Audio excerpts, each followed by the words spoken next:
सियासत के अखाड़े में जब गोरखपुरिया अंदाज शामिल हो जाए तो सस्पेंस और भी गहरा हो जाता है।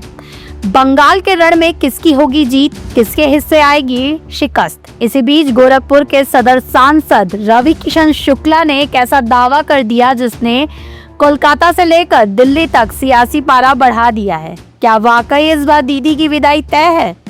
देखिए रवि किशन का वो बयान जिसने बंगाल चुनाव को लेकर नई चर्चा छेड़ दी है।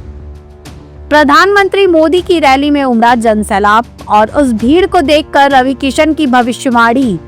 सांसद रवि किशन ने साफ कह दिया है कि उन्होंने मोदी जी का भाषण सुना और वहां की भीड़ ने साफ कर दिया कि हवा का रुख किस तरफ है। सस्पेंस इस बात का नहीं कि चुनाव कब है, बल्कि इस बात का है कि क्या वाकई बंगाल का हर तबका अब बदलाव चाहता है। रवि किशन का कहना है कि सिर्फ बड़े लोग ही नहीं बल्कि वहां का रेवड़ी, पटरी और ठेला खोमचा लगाने वाला भी अब कमल के साथ खड़ा है। हर किसी की जुबान पर बस एक ही बात, बीजेपी आए और सरकारी योजनाओं का सीधा लाभ उन तक पहुंचे। तो क्या दीदी का किला ढहने वाला है? रवि किशन ने सीधे शब्दों में कह दिया, इस बार बीजेपी की सरकार आएगी और दीदी जाएंगी। सस्पेंस अब दीदी की रणनीति और बीजेपी के बढ़ते जनाधार के बीच है। रवि किशन के मुताबिक बंगाल का हर व्यवसायी और आम आदमी अब मोदी सरकार की योजनाओं का हिस्सा बनना चाहता है, जो अब तक उनसे दूर थी। यह चुनावी रण अब सिर्फ वोटों का नहीं बल्कि सरकारी लाभ की उम्मीद का बन गया है।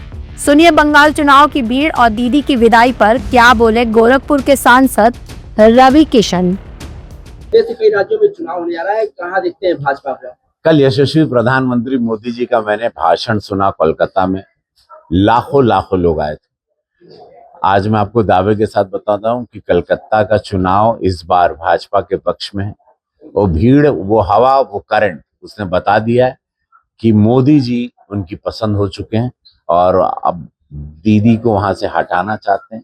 सरकार की सारी योजनाओं को, जो अनगिनत योजनाएं हैं, कलकत्ता चाहता है और वहां का हर गरीब गुरबा, बिहार यूपी से लेके ठेला टैक्सी चलाने वाला, रेवड़ी वाला, गोलगप्पे वाला, पुचका वाला, सब लोग चाहते हैं कि हमको योजनाएं मिले, हमारे बच्चों को मिले। इस बार दीदी जा रही हैं, आप गारंटी के साथ लिखिए। आप वहाँ पे गए थे तो क्या माहौल है? हम जाएंगे, हम चुनाव में जाते रहते हैं। वहां पर आप कितनी जगह जाएंगे आपको लगेगा मिनी पाकिस्तान है। तो अब ये वहां की जनता भी जान गई है और धन्यवाद, थैंक गॉड की, महादेव की कृपा और दुर्गा माँ की कृपा कि अब कलकत्ता की जनता जागी। चीफ इलेक्शन कमिश्नर का वहाँ विरोध कर रहे हैं बंगाल को, क्योंकि हारने वाले हैं, उन लोगों को पता है। तो अब सारे विरोध विपक्ष के जब होते हैं, जब उनको पता है कि ये प्रदेश, ये राज्य, ये चुनाव हम हारने जा रहे हैं, इसको ध्यान रखिएगा।